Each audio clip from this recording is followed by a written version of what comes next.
to the Lesson of the Week with yours truly, Sean Thunder Wallace. I'm a performer, composer, and professor of music at The Ohio State University. This weekly program is designed to inspire and inform the serious music student. We're all students here, so join me on the path of discovery as we learn together. Here's the basics. The basics are you need to be able to play 1, 2, 3, 5. Yeah. Okay?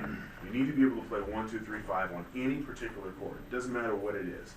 Okay? So, and we're just doing B flat blues. Okay?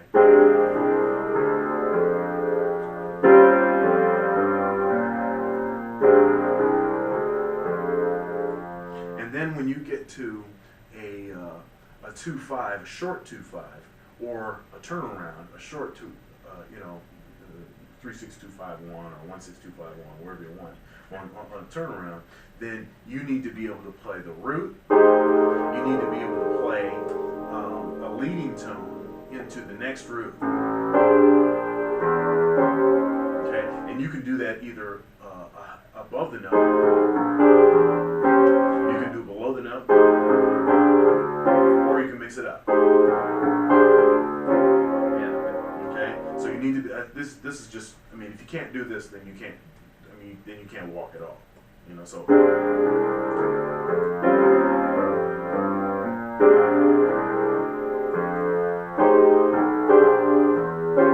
Yeah, like right there, that's huge for me. On short 2-5s, I always get a little thrown off because I don't know. Yeah, and that's done all the time. Now, are there other things that you can do? Absolutely. Yeah. You could play 1-3-1-3 would work. Okay, you could do that. You could do. Sorry. So root.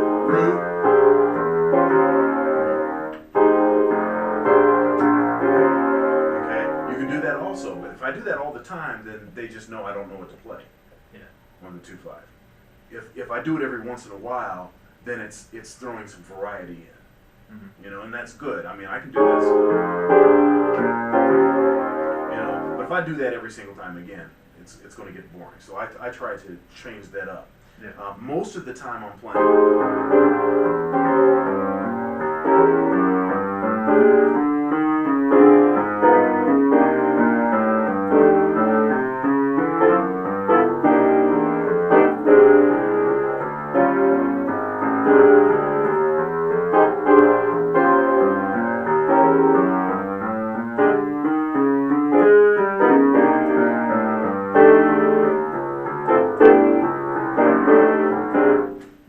Most of the time I'm playing that.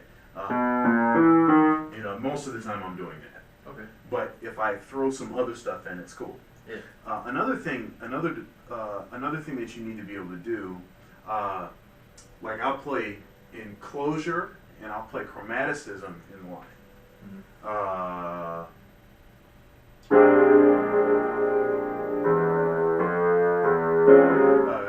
have to think this.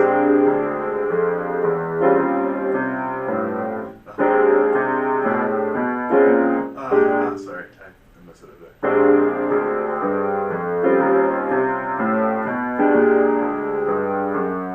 You heard the enclosure there?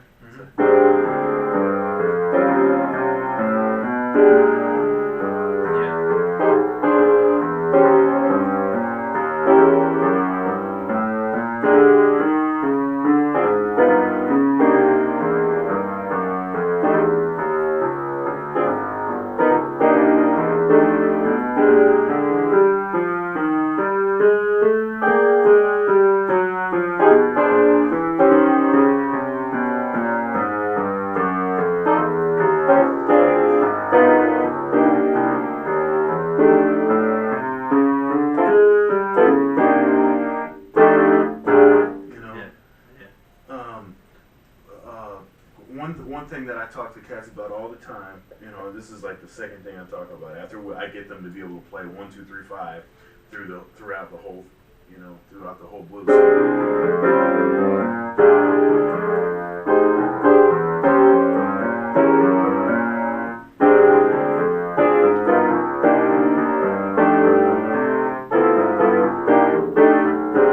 Okay, so that's the stuff that we just talked about, right? get them to do that, then I'll say, okay, now you want to add some rhythm to that. Okay, so I'll suggest playing. This is it's like a shuffle feel. You know, I talk. You know, good jazz bass player is going to play with a good shuffle feel. You know, and it's based on a triplet, not based on 16. Based on a triplet.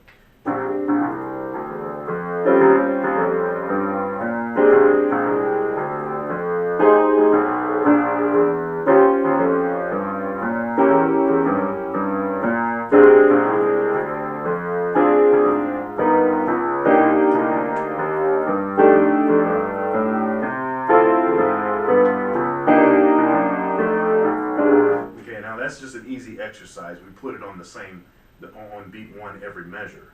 Yeah. But you don't have to do that, obviously. You can play. Yeah,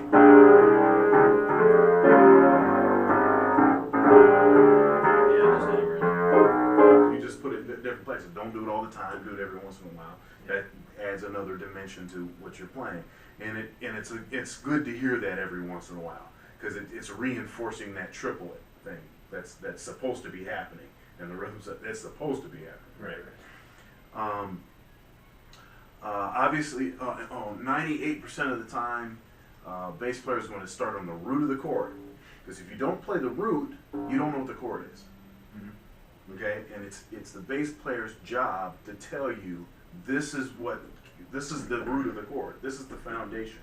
So, 100 like not 100%, but very close to 100% of the time, you're going to want to start on the root of the chord. After you state the root, then play whatever you want, so long as it has a logical flow towards the next. You're not playing a bunch of wrong notes, and it has a logical flow towards the next place. Yeah. That's another thing. As far as voice leading, as far as developing lines that will move to the next root in a linear fashion as much as possible, so your lines don't sound extremely intervallic all the time. Mm-hmm. One thing that I'll do is I'll put a chromaticism in the middle so that I end up.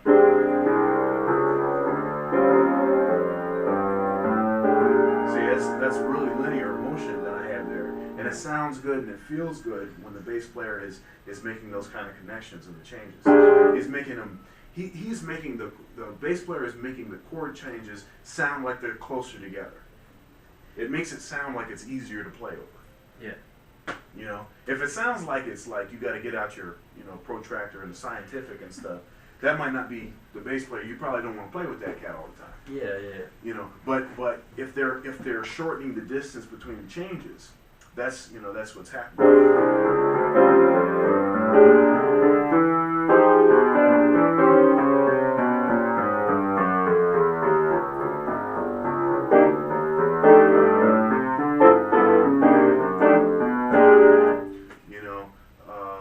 So that kind of thing. The triplet thing that you hear all the time is usually, the bass player play it all over the place, but an easy place to play it would be on that short 2/5. So you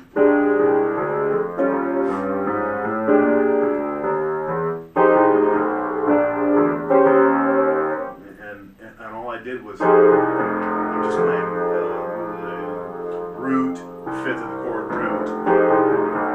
And then I'm going to that leading tone, and then the leading tone again to the next chord. Sometimes I do it on both beats 1 and 3 too. Like Right. Yeah. You can play it. Once you figure out some of these little fragments, then it's what happens is people just use them anywhere that they want to use them. Well, that's why I dig coming to these lessons so much. Is because